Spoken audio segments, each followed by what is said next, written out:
Hey, welcome back. I'm excited. I have a ton of progress to share. I have new parts that we're putting on the plane. Let's get to it.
Determining the position of the firewall penetration for the fuel line is no easy task. It's a little different depending on whatever drawing you're looking at, whatever fuel system that drawing depicts. I have located what I believe to be the applicable plan on Van's OP32. The hard copy version, the online version of OP32, is an entirely different drawing, which we won't even get into how confusing that can be. However, on this hard copy version, I've got the dimensions for a doubler and the location. I am going to differ my dimensions just a little bit. I'm going to change them, and that's based on a lot of builders' recommendations that we move it just to the side a little bit to better clear our starter contactor. And that's important because I will be installing that directly after I get this fuel penetration made. In fact, those are the other parts that I picked up from Van. So I was lucky enough to stumble upon those notes online while working on this section. So got some initial marks here. I will drill out one rivet as indicated by the instructions. Hey bud, hi guy. I wish I would have known. I never would have dimpled that and set that rivet, but here we are. That'll get replaced with a rivet that goes through here, match drill these other 3-4 holes here, and set new rivets in there.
This fuel line penetration has been a little trying, but it's a tricky thing to get something through the firewall.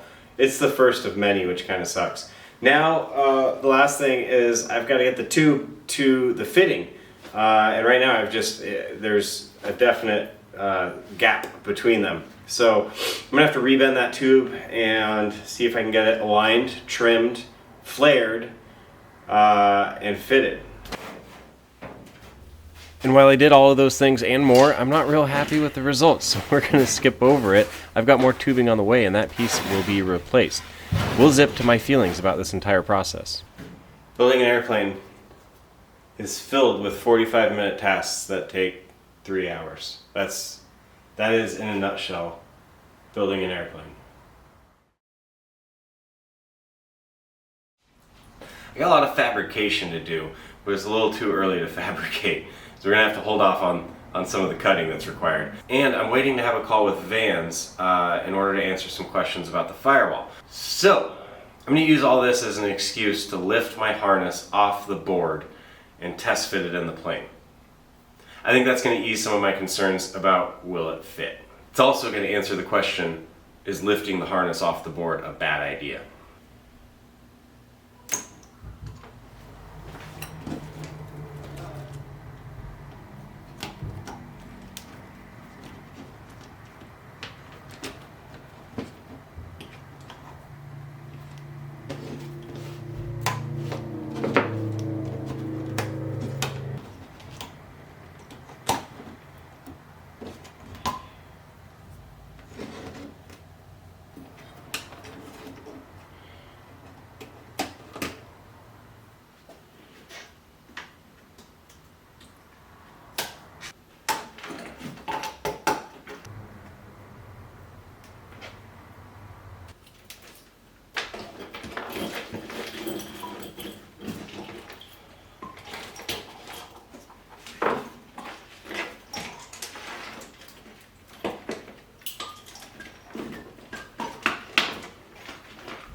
So my plan to attach this is really none other than masking tape and maybe some bubble gum.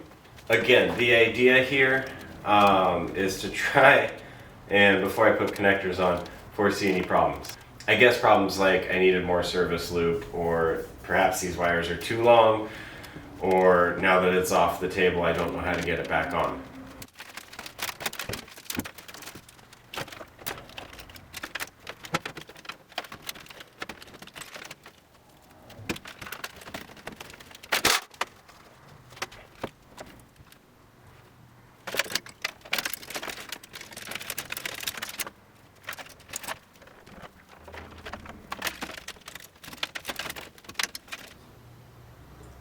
It's in.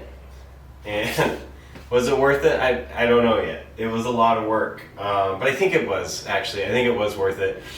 It's allowed me to verify that my lengths are spot on. It's eased a lot of the concern in my brain that this thing just wasn't going to work. There are a couple areas where I wish I would have added a bit of additional length. I think I underestimated just how much would be eaten up by trying to maneuver the fat bundles around some corners and angles. So specifically, here for the PFD, I've got plenty to pull that PFD out, loosen connectors, and get back here and work. On the center stack, you can see that I realistically should have each bundle coming out to about 6 inches in front of the panel in order to get my hands in there and unscrew the connectors, and I simply don't have it. What does that mean? It means I might not be able to remove any of the center stack components without getting back behind the panel, which is a pain in the butt. I don't know if there's anything I can do at this point. I can try to get some additional length there in positioning the wire. However, if I just don't have it, I can't. There's really no option at this point to lengthen those wires. It would mean rerouting and rerunning the majority of what you see on the plane right now.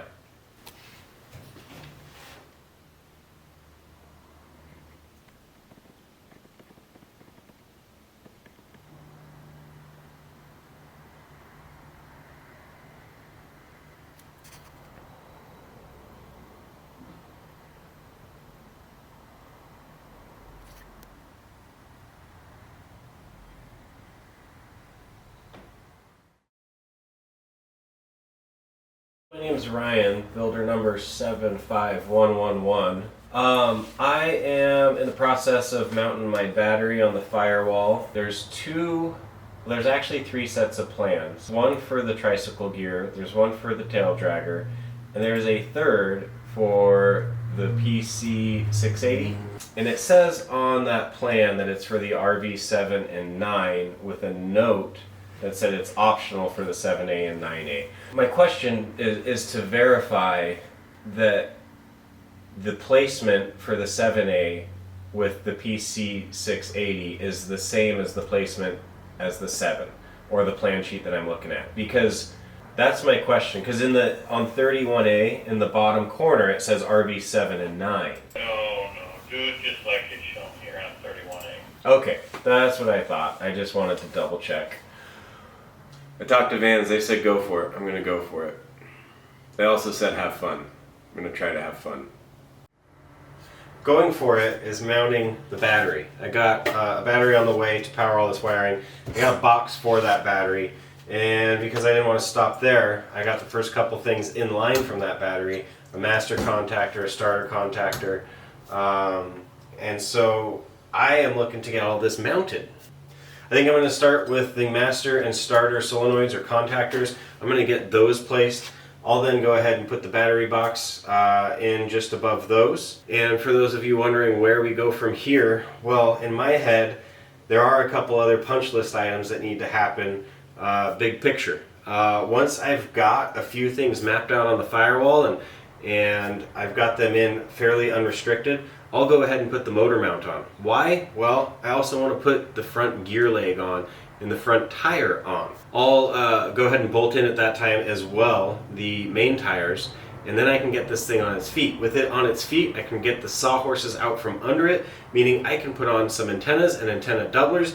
I can hook up those antennas to the components, which will perhaps at that time be plugged into the plane, allowing me to power all of this up. That's the big picture that I'm working on from here. I will wind up getting distracted and detoured, and I'm sure it won't be a linear path, but right now in my head it's fairly linear, and that's a first. Back to this, in order to get my contactors on, I got a wee bit of fabrication I mentioned earlier. Let's make some noise.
This battery strap, the plans called for some lightning holes. Now, honestly, I don't need too much weight removed forward of the Firewall, but I felt like the piece could use a little razzle-dazzle, so I did add some lightning holes, but I didn't go with the full 3/4 inch that the plans called for, because that seemed like a lot of work. I just used the biggest drill that I had on hand.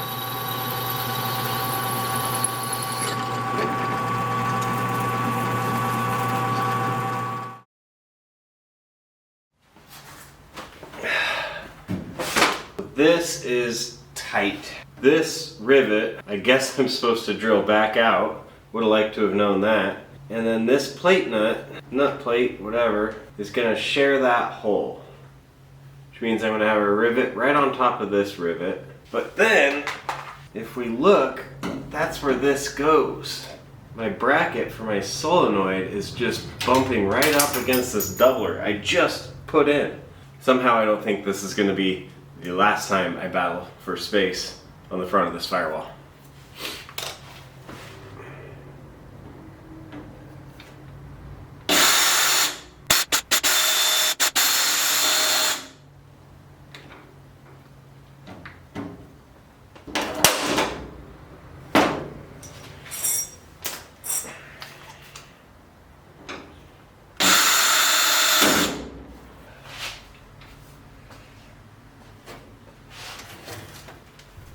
Briefly, for those unaware, these solenoids or contactors are essentially like relays, and when a voltage is applied to them, they will either briefly or in perpetuity until that voltage is removed, close a circuit, allowing electricity to flow. So the starter one will allow electricity to flow to the starter when I push the starter button, intermittently, of course. And the main contactor, which will be going next to this, making electricity available not only for the starter contactor, but for the rest of the plane, will close that circuit anytime my master switch is on.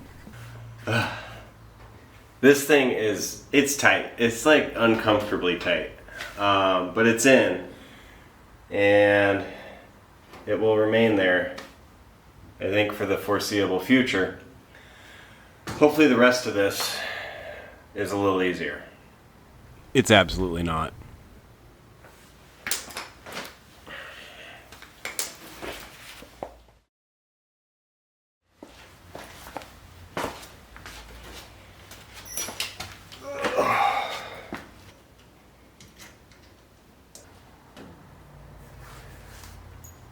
So, in that spirit of drilling out rivets to reuse for nut plates for these things, I'm going to draw a little line. I know that both ends of my nut plate need to wind up on that line.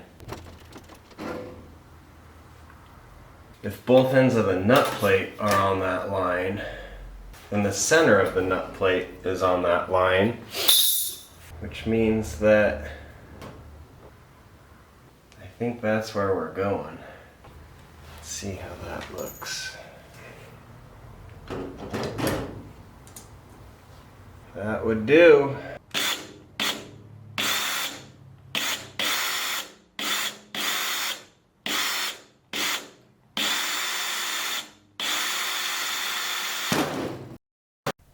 As a rule of thumb, I generally try not to drill my rivets completely out and through the firewall and embed them into the wall behind. This one just happened to give way a little quicker than I anticipated. The best approach is realistically to drill it just until you can snap that head off and then punch it through with a punch.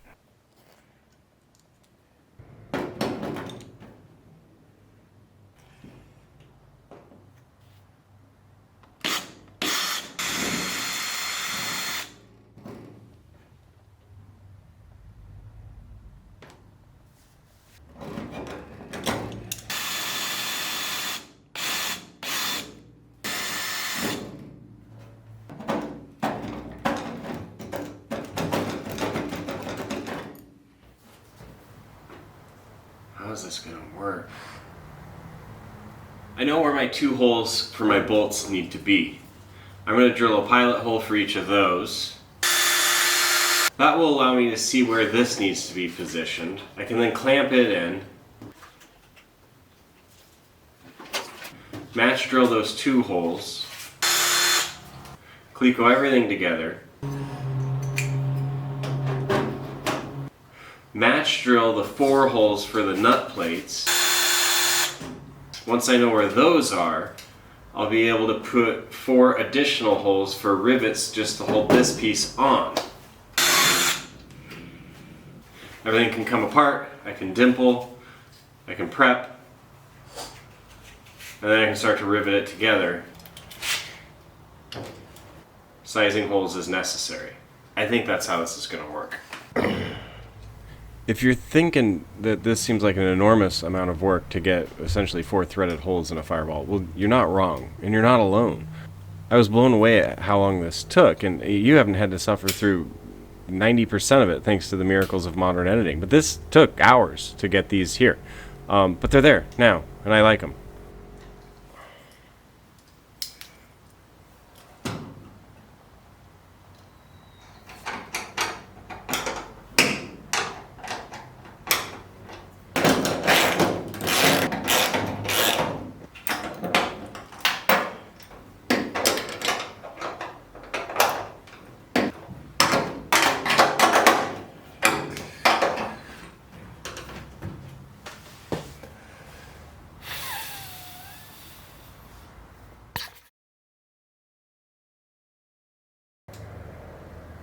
So alignment on the battery box is a little fiddly.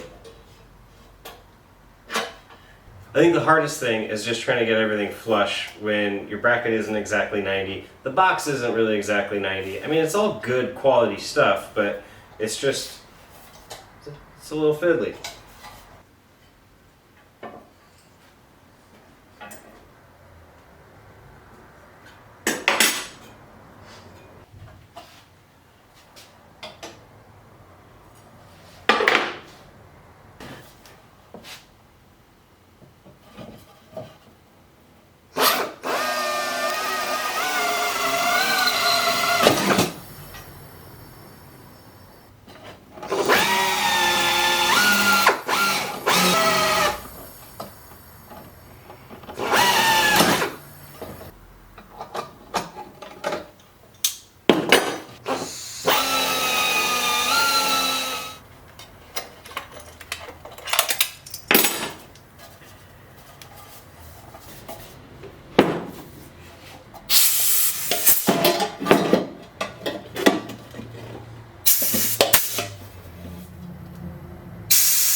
All but one rivet, which is like nearly impossible to get.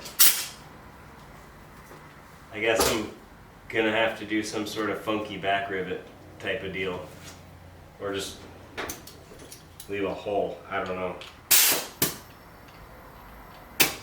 Try something. Well, that was easy. That was easier than squeezing it, man.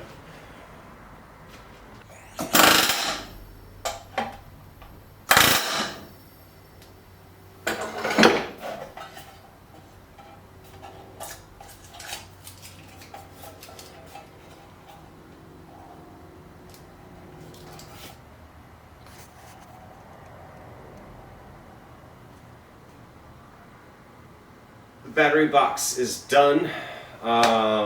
Looks nice. Now I just got to figure out how to turn some 3/32 rivet holes into some 3/16 bolt holes on the firewall, and we'll get this thing mounted.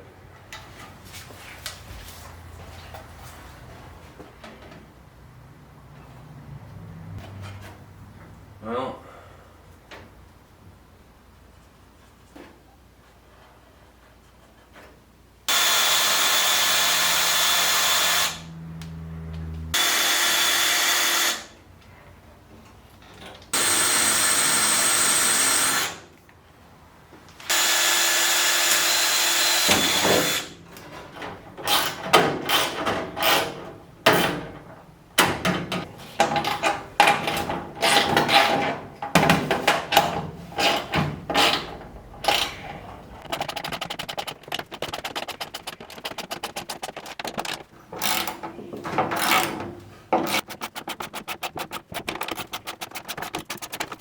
delivery man came again.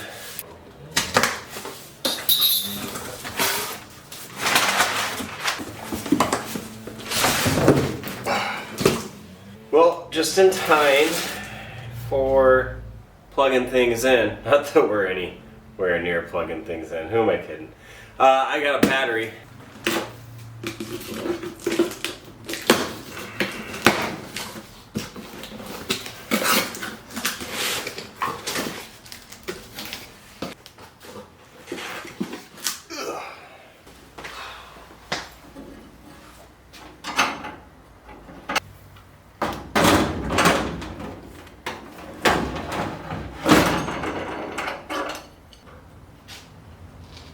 Oh, it's pretty nice.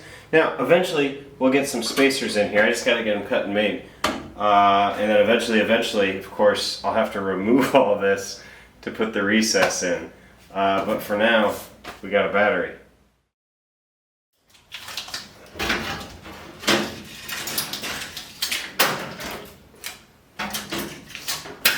I'm losing the plastic panel for a moment and getting the nice rigid metal one up there so I can get some accurate dimensions in order to create some brackets. These lower brackets will later hold the remote radio and my fuse panels. I'd like to get those sent off to be fabricated so that I can install those components at about the same time I'm installing the rest of the LRUs throughout the cabin, sub-panel, panel, etc.